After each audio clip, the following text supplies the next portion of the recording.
Lorsqu'une force est conservative, on dit qu'elle dérive d'un potentiel, et ce que ça signifie, c'est qu'il existe une énergie potentielle associée à cette force.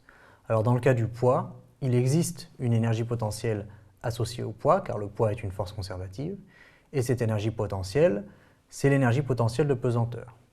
Alors souvenez-vous que par rapport au sol, où on choisira de prendre une énergie potentielle de pesanteur nulle, si on a un point à une altitude y1 et un deuxième point à une altitude y2, on sait qu'en 1, l'énergie potentielle de pesanteur, c'est, alors si on a une masse m évidemment, il faut quand même une masse, c'est mg y1.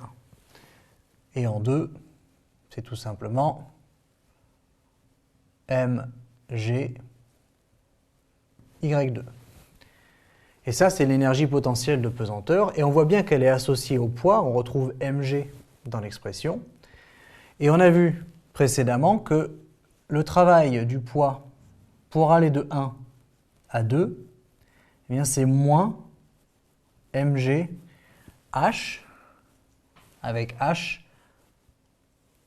le changement d'altitude entre les deux points, c'est-à-dire c'est moins mg y2 moins y1, ce qui revient à moins mgy2 moins mgy1, ou encore moins la variation d'énergie potentielle de pesanteur.